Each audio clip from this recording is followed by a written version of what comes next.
Hola, bienvenidos a la cuarta clase de la Biblia del Chela del 15 de septiembre de 2013.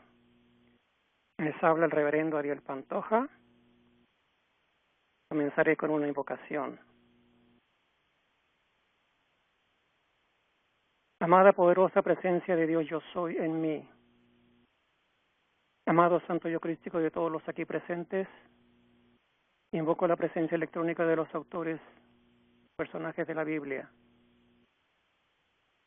en todos los hijos e hijas de Dios que participaron en estas escrituras, para abrir nuestras mentes, comprender mejor nuestro camino desde nuestros comienzos hasta el presente momento. Pido que la verdad de estos escritos permanezca en nuestra conciencia. Agradecemos a los mensajeros Mark y Elizabeth Clare Prophet por estos conocimientos que vamos a recibir y la Hermandad Blanca que los entregaron a través de ellos. Amado Arcángel Miguel y tus huestes del rayo azul, protege esta conferencia, teléfonos, computadores, en fácil acceso a ella y que todo suceda de acuerdo a la voluntad de Dios. Amén. Ahora responderé dos preguntas de la clase pasada que recibí por correo electrónico. Pregunta número 1. Me gustaría saber su apreciación sobre esa parte en la cual la ley divina exigía que quienes estaban al lado de Moisés debían hacer cumplir la ley, inclusive matando a su propia familia. Me da a entender esto que el pueblo de Israel entendía muy bien la ley del karma y la mayoría del pueblo la aplicaba, como la aplicó Abraham con su hijo. Creo que amando como se ama a un hijo, a la pareja, a los padres, entonces ellos debían vivir en un total y grandioso desapego que les permitía en un caso de esos quitarle la cabeza a su pariente. Fin de la pregunta. Respuesta. Acepto que un Abraham o un Moisés sabían de la ley del karma y la reencarnación, al punto que, como dices, cuando Abraham llevó a Isaac para sacrificarlo dentro de su congoja y miseria, sabía que en cualquier momento Dios podría devolverle a su amado hijo. Es posible que los hebreos que nacieron en Egipto y se criaron durante 4 siglos entre dioses como Moloch y Baal, que promovían la ambición, la sensualidad, la fertilidad, el aborto y los sacrificios humanos, sabían del karma y la reencarnación, y también estaban acostumbrados a la muerte de seres humanos para satisfacer a sus dioses. Pero matar a un familiar con sus propias manos porque amaba a otros dioses y se divertía haciéndolo era algo completamente diferente e inconcebible. Lo hicieron más bien por temor a Jehová y a Moisés. Este último acababa de romper las tablas de los 10 mandamientos entregadas por Dios y convirtió el becerro de oro en un líquido que los obligó a beber. Además había abierto las aguas del Mar Rojo y había hecho brotar agua de las rocas.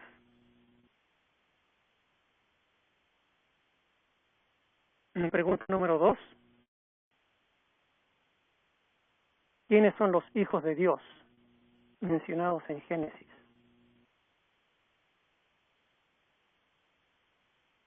Esta pregunta es peluda, es complicada. En Génesis, en capítulo 6, versículos 1 a 6 leemos, abro comillas, aconteció que cuando comenzaron los hombres a multiplicarse sobre la faz de la tierra y les nacieron hijas, viendo los hijos de Dios, que las hijas de los hombres eran hermosas, tomaron para sí mujeres, escogiendo entre todas, y dijo Jehová, no contenderá mi espíritu con el hombre para siempre, porque ciertamente él es carne, mas serán sus días 120 años. Había gigantes en la tierra en aquellos días, y también después que se llegaron a las hijas de Dios, después que se llegaron los hijos de Dios a las hijas de los hombres, y les engendraron hijos. Estos fueron los valientes, que desde la antigüedad fueron varones de renombre.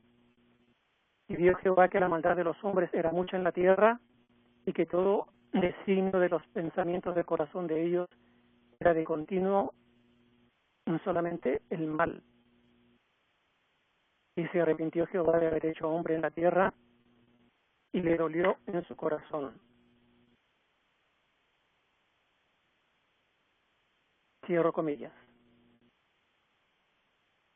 Hay varias interpretaciones.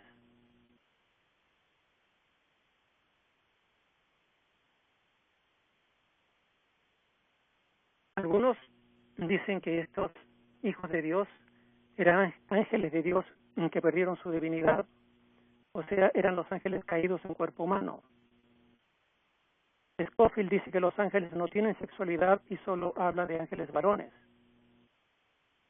Los que se oponen dicen que una vez que los ángeles caídos ocuparon cuerpos humanos, su mente y sexualidad cambió porque experimentaron el empuje de las hormonas y la atracción del sexo opuesto. Los judíos y los cristianos piensan que los hijos de Dios son los descendientes de Set, los buenos, y los otros son los descendientes de Caín, los malos. Pero esta teoría no hace sentido si pensamos que para tener familia los hijos de Set tuvieron que unirse a otros pueblos que tampoco eran hijos de Dios, y entre ellos son los descendientes de Caín. Además, hubo hombres malos entre los descendientes de Set y hubo hombres buenos entre los descendientes de Caín. Otra teoría dice que los hijos de Dios eran creaciones de los extraterrestres, seres de gran tamaño, voraces y a quienes les gustaron las mujeres de los hombres. Sea como sea, el resultado de la unión entre ambos pueblos no le gustó a Jehová, porque nacieron gigantes muy violentos y malvados, de manera que decidió eliminarlos a todos con el diluvio y guardar solo a Noé, su esposa, sus 3 hijos y las esposas de estos. Sanat Kumara nos dice, abro comillas, el hombre natural, ahora llamado Homo sapiens, fue un tipo de hombre, pero no un ser libre de Dios descendiente de Adán, de Set a Noé.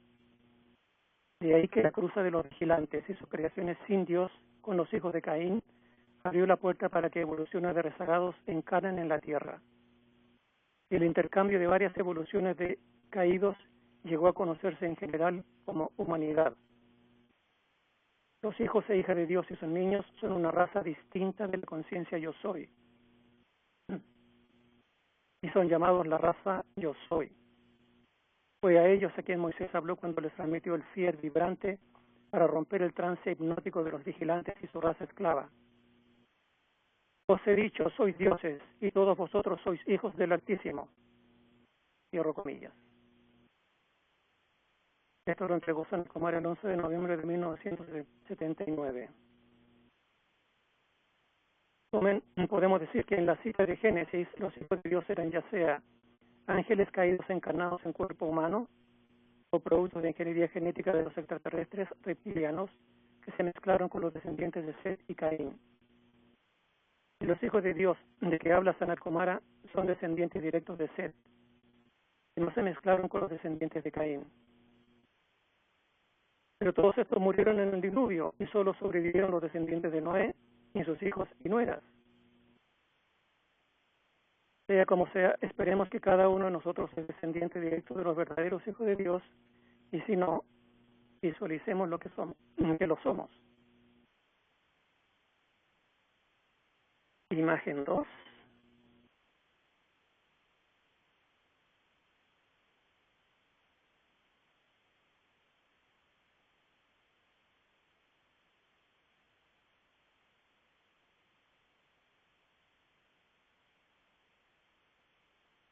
En la clase de hoy continuamos con la secuencia de los eventos principales ocurridos en el Antiguo Testamento. Esta vez veremos los periodos de los primeros reyes de Israel, Saúl, David y Salomón, y el periodo asirio desde el año 1030 antes de Jesucristo, con el periodo de Saúl hasta el fin del periodo asirio en el año 1010 antes de Cristo.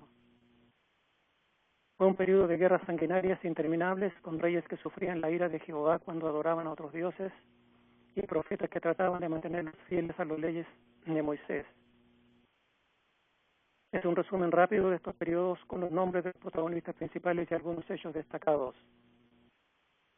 Nos ayuda a entender el pasado, el presente y el futuro, al ver magníficas civilizaciones alcanzar niveles envidiables y luego caer en su propia ambición y soberbia, como pasó recientemente con el grandioso Reino Unido y la poderosa Unión Soviética.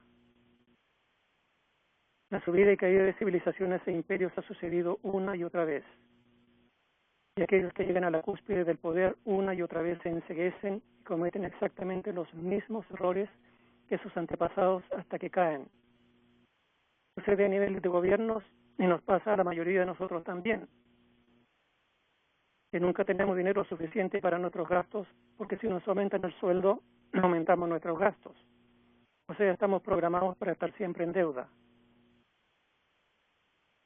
Uno de los objetivos de la Biblia es mostrarnos los errores de nuestros antepasados, para ayudarnos a evitarlos y a la vez ver cómo aquellos que siguen un sendero espiritual inspirado en Dios tienen éxito en sus vidas.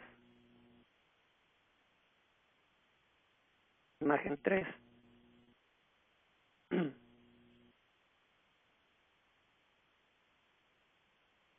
Periodo de Saúl, del 1030 al 1010 a.C.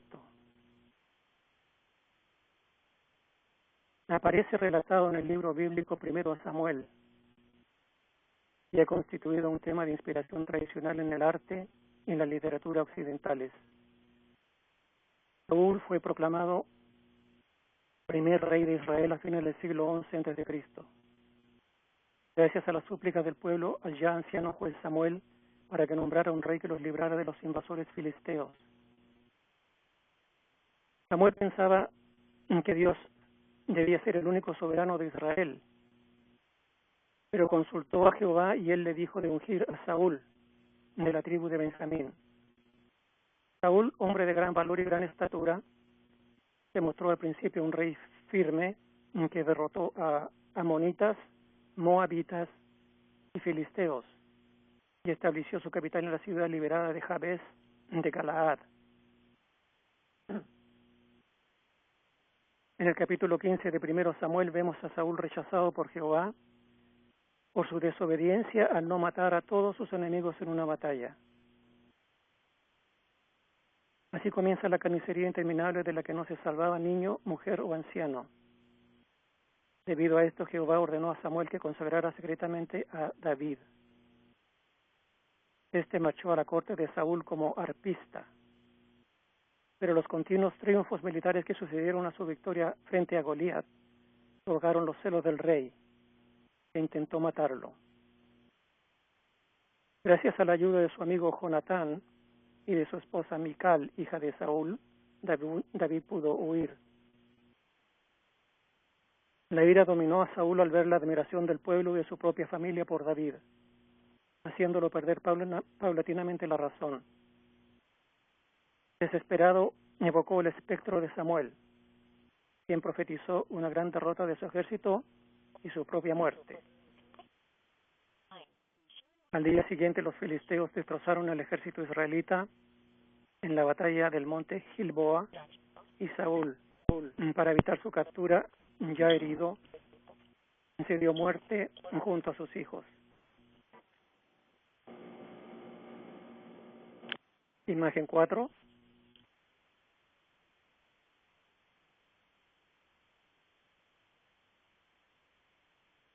Periodo de David, del 1010 al 970 a.C. David aparece en los libros de Samuel y los Salmos, de los cuales escribió la mayor parte. David perteneció a la familia de Isaías, de la tribu de Judá.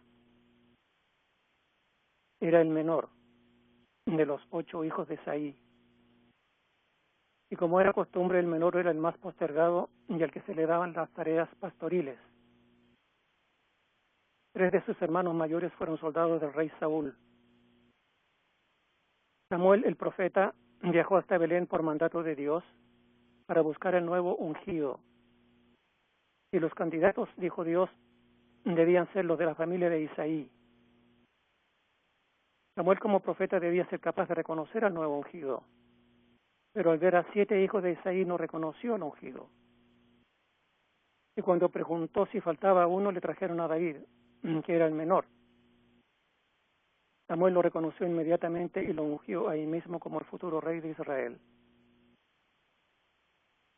Acostumbrado a defender las ovejas contra bestias y ladrones, cuando David supo del desafío de Goliat al ejército de Israel, consideró que él podría defender a sus hermanos como defendía las ovejas, y se ofreció para enfrentar al gigante. Ese triunfo fue un momento crucial para Israel para definirse como una nación autónoma. David es considerado como un rey justo, valiente, apasionado, guerrero, músico y poeta. Cometió un gran error al hacer matar al esposo de Betsabé para casarse con ella, y por eso perdió su primer hijo. Su segundo hijo fue Salomón. La vida de David es especialmente importante para el judaísmo, el cristianismo y el islam. Su biografía se basa exclusivamente en los libros de Samuel, donde se lo describe como rojizo, de hermosos ojos, prudente y de muy bella presencia.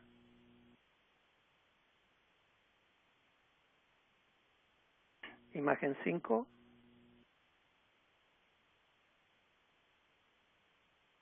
Periodo de Salomón, del 970 al 931 a.C. Salomón fue el tercer y último rey de Israel, del Israel unificado,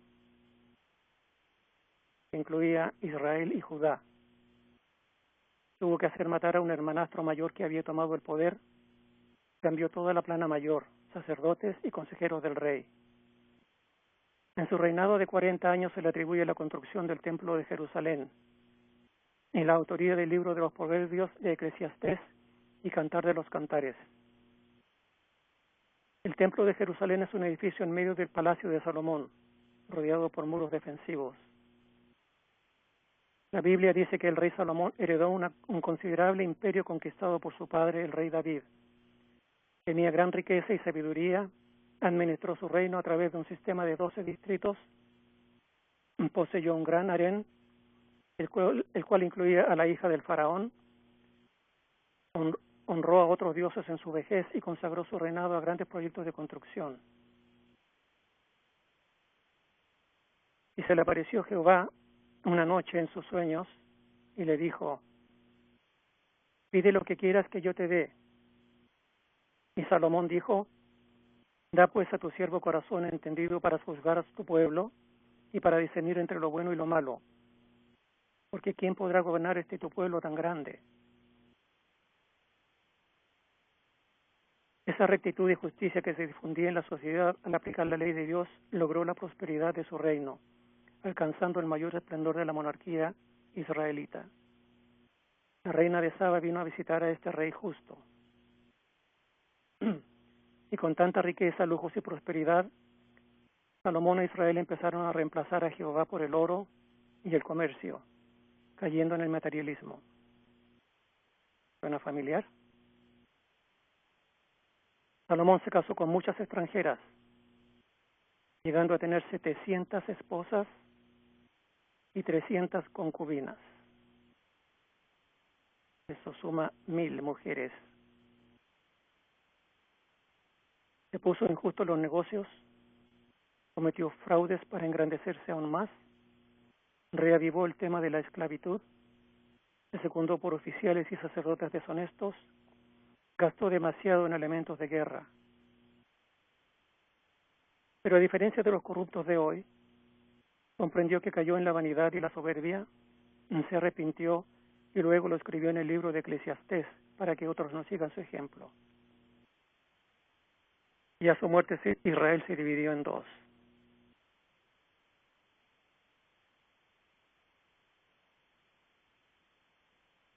De aquí en adelante los periodos llevan el nombre de los pueblos que dominaron el Asia occidental. que son el asirio, el babilónico, persa, etcétera. Hoy veremos el asirio. Imagen 6.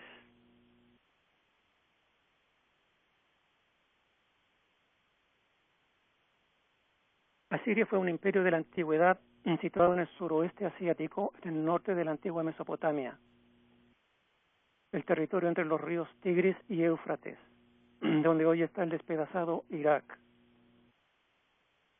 En este mapa vemos la Asiria original en naranjo. Su capital, Asur, a orillas del Tigris, al lado del templo de su principal divinidad, Asur, dio lugar al nombre del país. Esta es la época del Imperio Nuevo Asirio o Neo-Asirio. Los poderosos en esa época eran el Imperio Hitita, basado en Anatolia, en la esquina superior izquierda del mapa, y su principal enemigo, Egipto. Estaba bajo el poderoso faraón Ramsés II. Mientras los gentiles se hacían pedazos en la tierra prometida, un territorio que no sabían que de todas maneras no les pertenecía, los israelitas se acercaban poco a poco en su éxodo por el desierto de la península de Sinaí. En Asiria durante este periodo se agudizó el poder de la nobleza y el empobrecimiento de los pequeños campesinos, cada vez más sometidos a la esclavitud por deudas. ¿Una familiar? Esta es la mejor combinación para formar un gran ejército, porque los campesinos se ofrecen como soldados por poco dinero para no morir de hambre. La situación en las ciudades era bastante mejor, ya que disponían de diversos privilegios y exenciones fiscales. Los esclavos domésticos, debido a su constante aumento, experimentaron un desarrollo en su estatus, adquiriendo personalidad jurídica y el derecho de poseer bienes, tener familia. Sin embargo, el control del dueño seguía siendo total.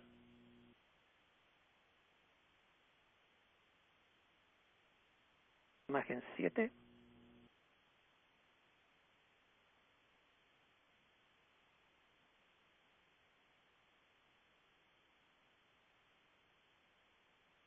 Tras haber desarrollado un fuerte poderío militar, Asiria comenzó a presionar hacia el oeste, aterrorizando a las naciones que se le oponían con dureza y crueldad. Así cayó el imperio hitita de Anatolia. Luego cruzaron el Éufrates y establecieron contactos comerciales sobre el Mediterráneo. En este mapa vemos la expansión máxima de Asiria en el Medio Oriente, la que llegó a absorber la costa oeste del mar Mediterráneo y más tarde tomó gran parte de Egipto. Los tanques de la época eran carros tirados por un caballo, con 2 o 3 tripulantes que arrasaban a la infantería al comenzar las batallas. Detrás venían los soldados a pie con arcos y flechas, lanzas, espadas, hachas y escudos. La carnicería era espantosa y los heridos eran rematados durante o después de la batalla. Imagen 8.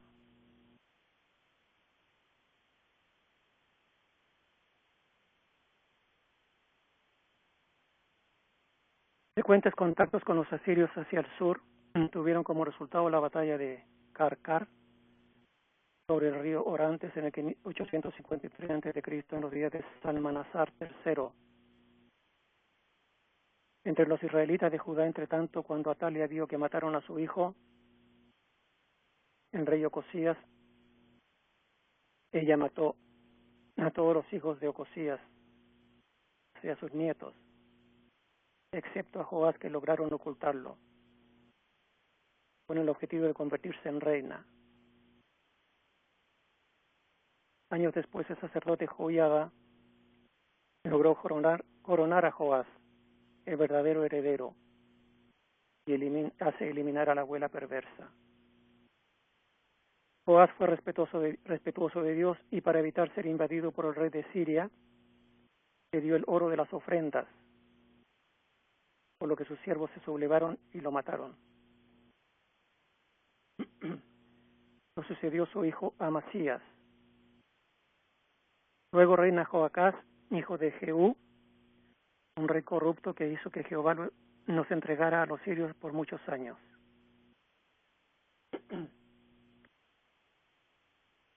Próxima imagen.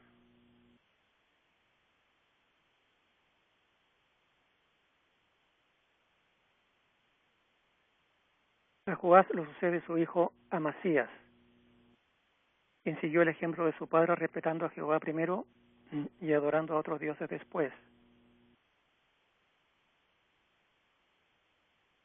Ganó muchas batallas y en una de esas mató a 10,000 prisioneros empujándolos en un precipicio. Solo vivió 15 años después de subir al trono. Jeroboam II llevó al reino de Israel al cenit de su poder 8 siglos antes del nacimiento de Jesús, pero haciendo el mal ante los ojos de Jehová. De aquí nos saltamos a Jonás, quien completa su libro de la Biblia, y cuando Jehová lo envía a Nínive para pregonar contra los impíos de esa ciudad, Jonás tomó un barco para escapar lejos de Nínive y de Jehová. Qué risa, ¿no? Es como tratar de esconderse de uno mismo. Jehová levantó una tempestad que aterrorizó a los tripulantes del barco. Estos descubrieron que Jonás era el causante de la desgracia. Lo tiraron al mar donde lo tragó una ballena, y al orar a Jehová, éste ordenó a la ballena que lo vomite en tierra firme. Y finalmente Jonás fue a pregonar a Nínive, donde lo escucharon, y se salvó la ciudad de una destrucción inminente.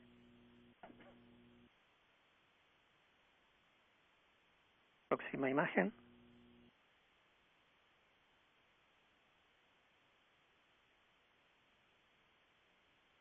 En este mapa vemos el gran crecimiento de Asiria entre los años 824 y 671 a.C., que corresponde a un siglo y medio de riqueza y expansión para los asirios y pobreza, esclavitud o muerte para los derrotados.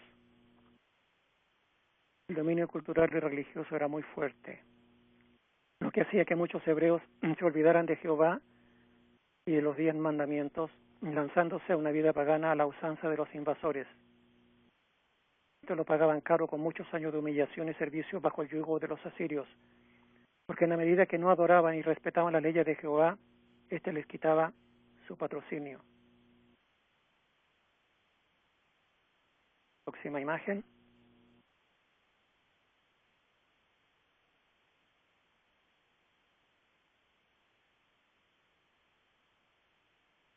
Joel es un profeta de Judá que sufre una plaga de langostas, lo que toma como un castigo, permitiéndole hablar de la futura venida del Cristo.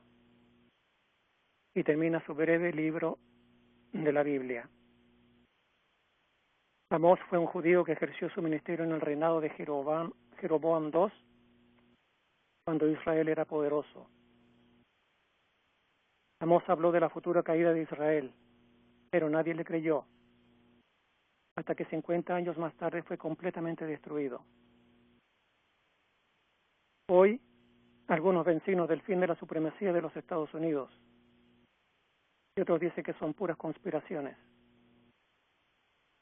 Estemos alerta y hagamos los llamados, porque de suceder nos va a doler a todos en este lado del planeta, sobre todo económicamente. Amós termina su libro de la Biblia. Zacarías, hijo de Jeroboam II, hizo el mal ante los ojos de Jehová como su padre. A los 6 meses de su reinado, un hombre llamado Selium conspiró contra él y lo asesinó para apoderarse del trono. Los hermanos Rómulo y Remo, dice la leyenda, se propusieron edificar una nueva ciudad en el mismo lugar en el que fueron encontrados por la loba Luperca. Decidieron que uno construiría el pueblo mientras que el otro ayudaría. Así que empezaron a preguntar a los dioses para informarse de quién iría a dirigirla. Rómulo fue a la cima del monte Palatino y tiró su lanza en el monte para encontrar el lugar. La lanza se convirtió en el Corniolus, el árbol sagrado de Roma. Para la fundación siguieron los ritos tradicionales de su época para fundar ciudades. Con la ayuda de una vaca y un toro blanco, usó un arado para trazar la cerca de la ciudad. Y Remo saltó sobre el surco, violando la muralla, lo cual era una especie de sacrilegio, que fue la primera pena capital del hombre sagrado. Era el castigo por pasar, pues la muralla se trazaba desde el primer momento para ser inviolable. Y de acuerdo con la traducción, Rómulo lo mató a espada para que los dioses no permitieran que en el futuro la muralla fuese violada de nuevo. Rómulo entonces fue el primer rey romano y reinó hasta que desapareció durante una tormenta llevado por su padre, Marte.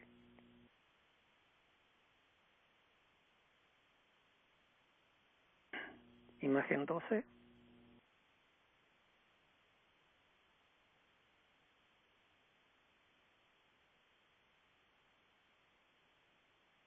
En los días de Oseas había mucha anarquía, con revueltas, golpes militares y asesinatos de reyes. La profecía de Oseas es una de las más oscuras y difíciles de interpretar de toda la Biblia. Sus vaticinios son tan breves y escuetos, más parecen resúmenes de una obra más larga destinada a auxiliar en la confección de un texto posterior más completo, que hasta donde sabemos jamás llegó a escribirse. Para colmo, el texto hebreo actual ha sufrido interpolaciones, resúmenes, correcciones y adiciones, y fue influido por noticias provenientes de Judá que rompen su unidad cultural e intelectual. A causa de la brevedad de los vaticinios, hay muchas frases que nos parecen fuera de lugar. Algunos críticos recomiendan moverlas a otros sitios donde aparentan ser más adecuadas, y de hecho en algunas versiones de la Biblia se ha hecho así. Este es un caso típico de interpretaciones diferentes de la Biblia de acuerdo a las personas que las procesan. Isaías es el primero de los grandes profetas hebreos y por eso se le atribuyó este libro. Se le considera el jefe de los profetas y escritores. Entregó el testimonio más comprensible que lo califica como el profeta de la salvación, con una visión muy clara de la gracia. Fue asesor de 2 reyes. El libro de Proverbios está compuesto por extensas colecciones de máximas o sentencias de contenido religioso o moral, que se atribuyen tradicionalmente al rey Salomón. Es muy difícil clasificar el contenido del libro porque no ha podido encontrarse ningún orden lógico en la secuencia de proverbios que contiene.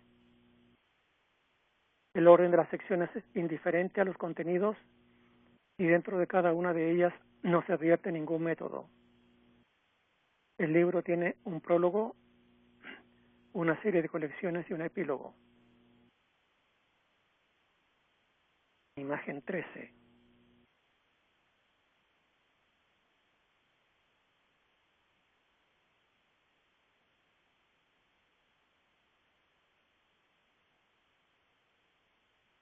Según la Biblia, Sofonías fue tataranieto del rey Ezequías, y pudiera ser que al igual que Isaías fuera miembro de la familia real. De este versículo y del análisis del contenido del libro, se cree que la actividad del profeta se desarrolló en el reinado de Josías. Probablemente Sofonías y Jeremías fueron los profetas que urgieron al rey Josías para que promulgara una reforma del culto que posteriormente se llevó a cabo. Era una época de renacimiento superficial, pero se veía venir la cautividad como inevitable. Jeremías fue un profeta hebreo, hijo del sacerdote Hilcías, que vivió en Judá, Jerusalén, Babilonia y Egipto. En el año 607, Nabucodonosor de Babilonia derrotó a los judíos, llevó cautivos a los notables, esclavizó a miles de personas, ejecutó al rey y destruyó el templo de Jerusalén.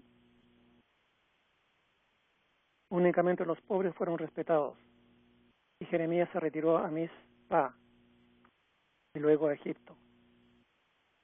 Nabucodonosor además protegió a Jeremías sacándolo de la prisión de Ramá, en Belén, donde estaba encadenado junto a los principales cautivos de Jerusalén y Judá, para que viviera entre los caldeos.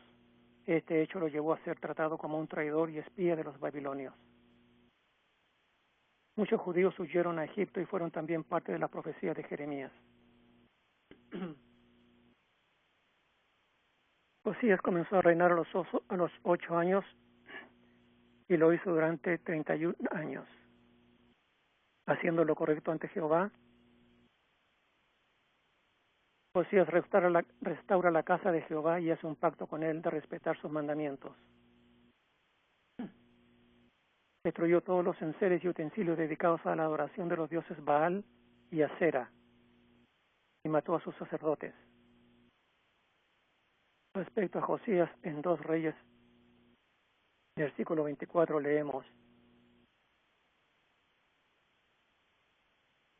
capítulo 24 leemos: No hubo otro rey antes de él que se convirtiese a Jehová de todo su corazón, de toda su alma y de todas sus fuerzas, conforme a toda la ley de Moisés, ni después de él nació otro igual.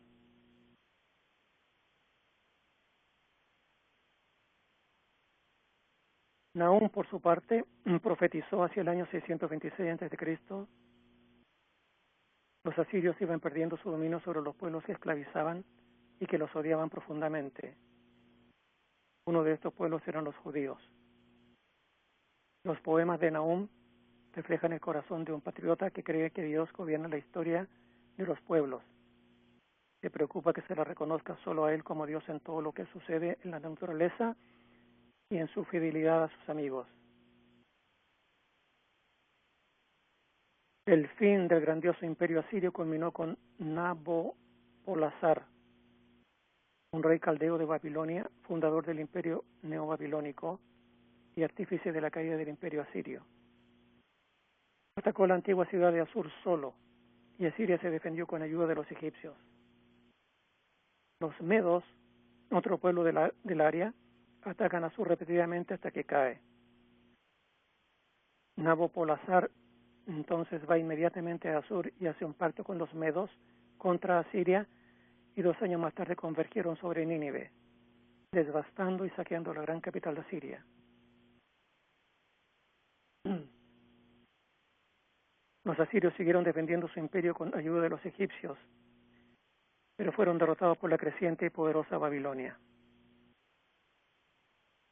Asiria perdió en su entidad política y sus grandes ciudades fueron saqueadas. En esa misma área, Palestina perdió su entidad política, dejando de existir hace medio siglo atrás. Imagen 14.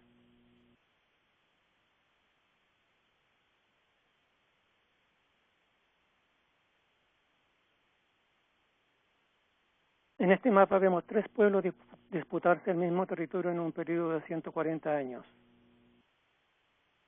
Asiria fue el primero en el área de Raya y Punto. Después de unos 80 años cayó bajo el poder de Babilonia, línea punteada, y se hizo más poderosa, pero ocupó menos territorio que Asiria.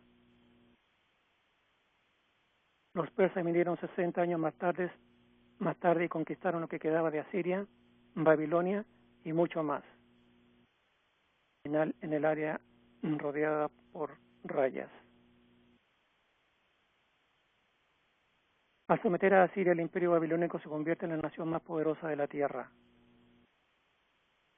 Babilonia, su capital, tenía la mitad de sus edificios dentro de una zona fuertemente amurallada, con cerca de 500,000 de habitantes.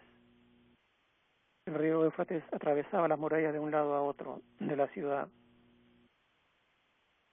Colocaron rejas de hierro en el agua para evitar la entrada de invasores por debajo de los muros a través del agua, y cubrían los muros con brea para impermeabilizarlos y el río no se los lleve. Había 43 santuarios dentro de la ciudad amurallada dedicados al dios Marduk, Malulo. Y Jesús dijo: Así os invitamos, oh pueblo de Dios, a entender que la ciudad de Babilonia y la persona de la gran ramera representan el imperio de los satanes en la iglesia y en el gobierno. la manifestación eclesiástica y secular de esa civilización de los caídos.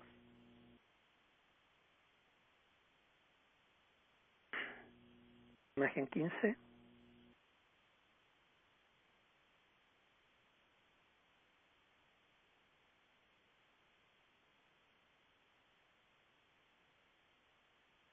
Habacuc fue un profeta en los últimos años de Josías. Le preocupaba que Israel vuelva a Jehová, alejándose de la idolatría al panteón de los dioses cananeos, entre los que se encontraba Baal, dios de la fertilidad, Moloch, dios de la ambición, la sensualidad y el aborto, a quien le gustaban que le sacrificaran niños, y Asera, diosa de la fecundidad y la fertilidad vegetal, reina de los cielos, madre de todos los dioses. Jehová entregó a Habacuc una visión con su juicio moral de las maldades practicadas por los israelitas dispersos. El propósito futuro de Jehová de que la tierra se cubra con el conocimiento de la gloria de Dios y que el justo viva por su fe. Y Habacuc en ese tiempo termina su breve libro de la Biblia. Jeremías comenzó su ministerio en el año 13 de Josías de Jerusalén y al final de su reino. Judá cayó cautiva por Babilonia por su desobediencia bajo el rey Joacim y la de Manasés, antes que él.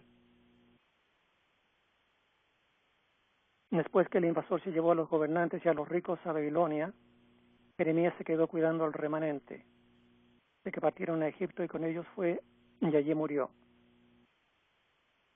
Jeremías predijo la cautividad bajo Babilonia, el regreso 70 años después, la dispersión de los hebreos por todo el mundo, el reagrupamiento final, etc.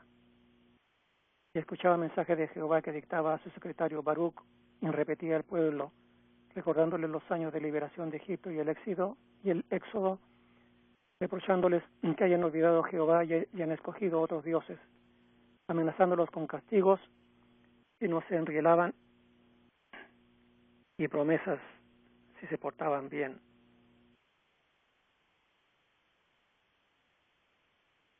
Imagen 16.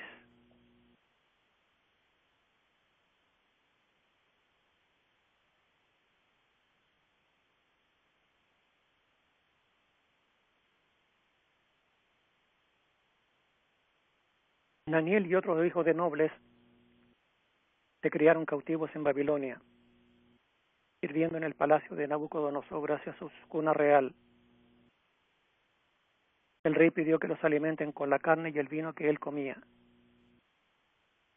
Pero Daniel le pidió al eunuco encargado de ellos que le diera vegetales y agua en su lugar.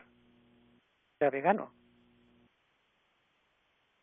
El eunuco apreciaba a Daniel, pero temía que se debilitaran y el rey le corte la cabeza. Haz una prueba de solo 10 días y verás, le dijo Daniel. Y en 10 días el eunuco vio que Daniel y sus 3 amigos se veían más robustos, despiertos y más bellos que los otros niños que comieron carne y bebieron vino. Además aprendieron mucho más y más rápido, destacándose e impresionando al rey y su corte. Ya saben, tienen que hacerse veganos o vegetarianos. Abdías fue un edomita convertido al judaísmo y profetizó contra los edomitas. Se dice que recibió el don de profecía por haber escondido a los 100 profetas de la persecución de Jezebel. Los escondió en 2 cuevas de manera que si descubrían una cueva los otros podían escapar. Abdías era muy rico, pero gastó toda su fortuna alimentando a los pobres profetas. Finalmente tuvo que pedir dinero prestado para seguir alimentándolos. Jeremías terminó el libro bíblico de Lamentaciones, donde describe el amor y las penas de Jehová por el mismo pueblo que está castigando. Lamentos traídos al corazón de Jeremías por el Espíritu Santo.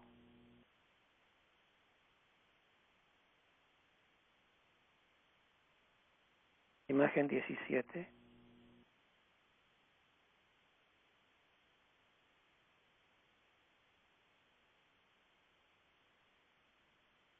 Nabucodonosor II era el rey de Babilonia en esos tiempos y tuvo a Israel cautivo y en esclavitud por varios años, colocando a Sedequías como rey en Jerusalén. Los israelitas sabían de la destrucción de Jerusalén, pero no querían creer. Es como Atlántida, cuando Noé les decía que el mundo se iba a inundar. Ja, ja, ja, conspiracionista. Es como en el presente, cuando algunos decimos que estamos siendo envenenados con ingeniería genética en los alimentos, con comida chatarra, con hormonas, antibióticos, insecticidas, etcétera. Ja, ja, ja, exagerado, nos dicen. Y no hablemos del nuevo orden mundial que ya comenzó y más de la mitad de la humanidad ni siquiera lo sabe. El profeta Jeremías los había prevenido de la mitad de la humanidad.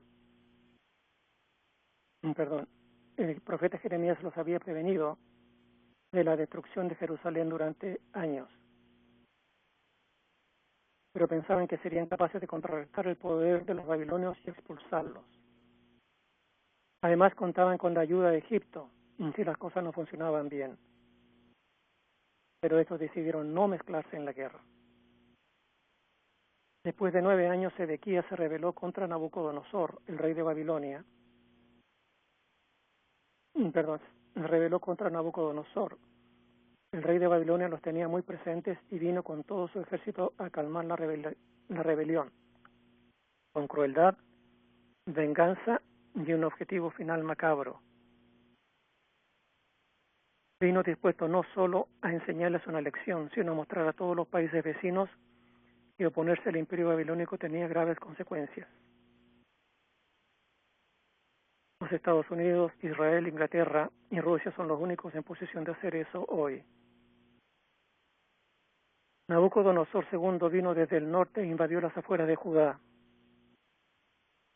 Al comienzo del verano su ejército había hecho campamento alrededor de Jerusalén. Cortaron todas las fuentes de agua y alimentos a la ciudad y sistemáticamente comenzaron a apretar el nudo del terror y la muerte durante 2 largos años, hasta que se les acabaron las provisiones.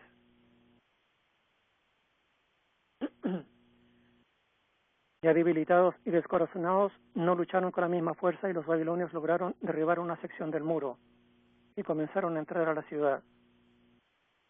La noche siguiente, Sedequías y su ejército escaparon a escondidas por una de las puertas de la ciudad.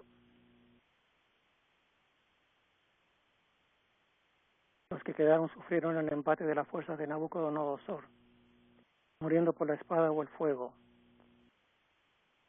Sabiendo que algunos tratarían de escapar, los babilonios salieron tras ellos.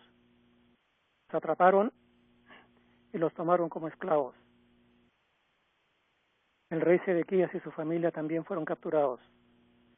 Sus hijos fueron degollados delante del padre y a él le sacaron los ojos y lo llevaron encadenado a Babilonia. Eran bárbaros. Y volviendo al presente, en la medida que los países de hoy se olviden de la ley de Dios y continúen asesinando bebés con el aborto, popularizando la homosexualidad y el consumo de drogas, participando en guerras no justificadas, promoviendo pornografía y violencia en los medios de comunicación, etc., estamos abriendo las puertas a calamidades como la que sufrió la Atlántida, Sodoma y Gomorra, Jerusalén y otros. Y así termina la clase número 4. Si hay preguntas, habrán respuestas.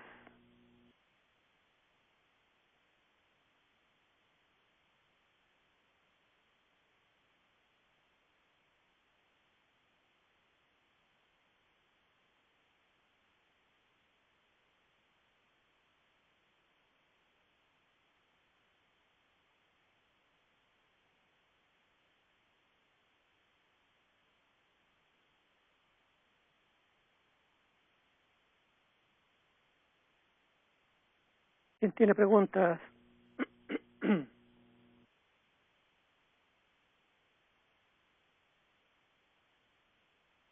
All attendees are muted and may unmute themselves by pressing *6.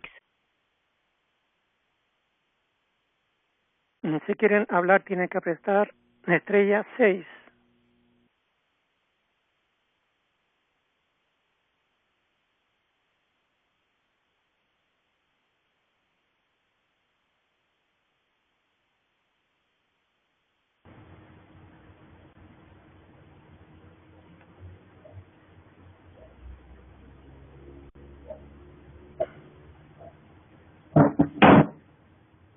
Aquí veo algunas preguntas en el chat. A ver, veamos qué puedo responder aquí.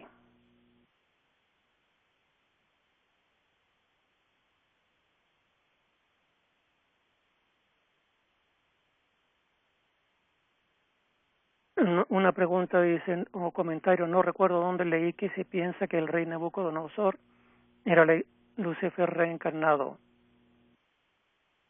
Por eso su imperio fue el más poderoso y Dios prueba su orgullo a través de Daniel. Y fue el tirano más cruel.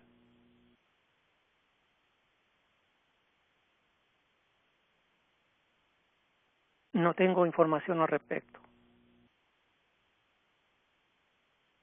Pero me sorprendería mucho que fuera Lucifer reencarnado. Puede haber sido uno de los oficiales de Lucifer, seguramente.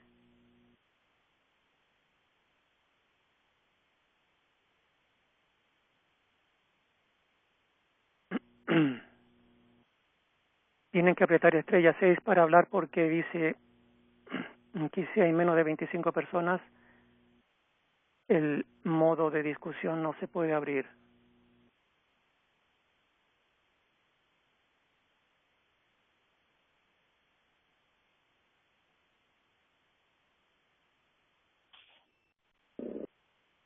Y lo que pasa en estas situaciones guerreras así, de países que adoran a Dios y que en un momento dado se alejan de Dios, pierden la protección, pierden las huestes angelicales del arcángel Miguel. ¿Y quienes entran? Los malvados, Lucifer, Satán, y toda esa pandilla que se apoderan de la conciencia, de la mente de los hijos y los no hijos de Dios, y hacen de las suyas. Por eso que es esencial mantenerse de pie junto al cañón, de pie junto al altar.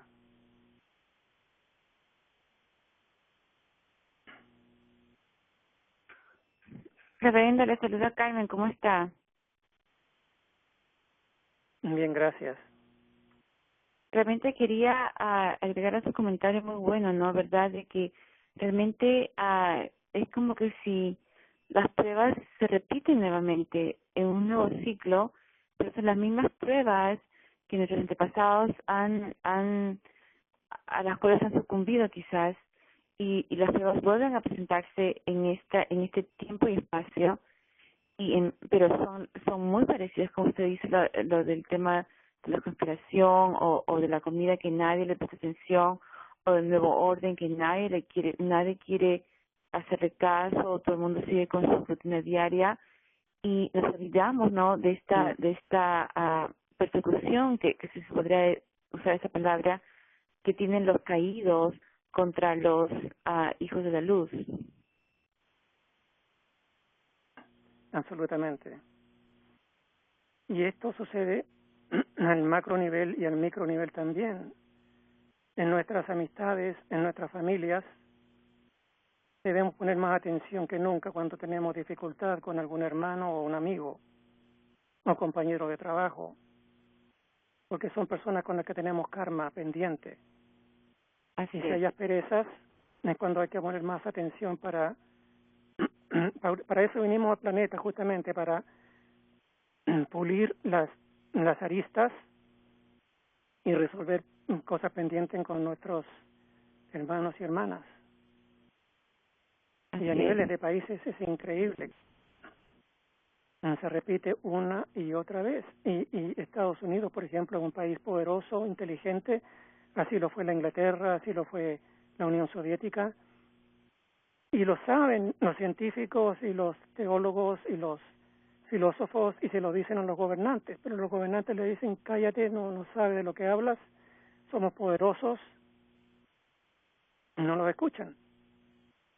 Sí, una cosa que me gustaría acá agregar, reverendo, que realmente me llama la atención bastante y lo he observado a través de los años en que estoy en la enseñanza, es de que la esa enseñanza realmente nos propone una forma de ver la vida diferente, una nueva perspectiva, y nos hace la propuesta de trabajar en esa psicología, lo cual si lo comenzamos a observar es sumamente importante, porque si no nos podemos observar en el trabajo, en los gobiernos, en sus relaciones familiares, personales, digamos, muchas de las cosas en las cuales caemos, ¿no? Es por el tema de que no hemos trabajado nuestra psicología. Y eso se refleja a nivel planetario, se refleja en los gobiernos, se refleja en el conflicto que hay de guerras, porque es una pelea de la mente carnal, de los egos, donde usted puede observar que realmente nadie está trabajando en psicología y por ende resultan todo ese tipo de conflictos y problemas y situaciones, ¿verdad? No sé qué nos podría agregar más a esto, reverendo. Ujú. Tiene toda la razón. Entonces la Madre Es muy María importante la psicología. sí, la Madre María nos habla, ¿no? Del gran Y trabajo de las eras. Y ese es el gran trabajo de las eras, porque nos ponemos a pensar a nivel personal, llevamos miles de vidas, miles de ciclos que hemos dado la vuelta y no hemos podido salir de estos huecos, ¿no? Tenemos en este momento, somos muy afortunados de tener la enseñanza con toda esta maravillosa herramienta que nos presentan los maestros para poder trabajar la psicología y ser conscientes de ella, ¿verdad? Porque escuchaba una clase hoy en Miami donde nos dice un dictado de que si no somos conscientes de aquellas cualidades negativas, la llama violeta no lo puede remover. Solamente cuando somos conscientes y pedimos que esta sustancia negativa sea removida, es ahí donde la llama violeta acciona y remueve esto que pedimos que sea removido. O sea, la importancia de estar conscientes y alertas, de seguir trabajando, es un proceso que es lo que necesitamos cambiar a diario. ujú. Y en nuestra evolución, muchas veces nosotros tenemos la fortuna de tener mejor sueldo o tener más poder en nuestro trabajo, y eso muchas veces es nuestra perdición, porque se ha visto una y otra vez que el dinero y el poder nos enceguecen y Claro, nos lo ayudan y cual nos es, incitan a buscar más, claro, nos lo alejan del cual, altar y nos ponen soberbios. claro, lo cual es Adelante. una verdad relativa, ¿no? Y el arcángel Gabriel nos habló de esta verdad relativa, o sea, que aparentemente parece ser bastante bueno, pero sabemos que en el fondo, si no lo sabemos manejar, se puede convertir en nuestro enemigo, totalmente como usted lo dice, ¿no? Hay casos de personas que tienen poder y dinero y no cambian sus valores, su humildad, siguen sirviendo a los demás. Me O viene a sea, la mente el Napoleón dinero y el Hill, poder no ¿verdad? son Uno de cosas sus malas. líderes. Eh, el dinero y el poder no son cosas malas. Es como se usan, que pueden llegar a ser cosas malas. Totalmente de acuerdo, así es.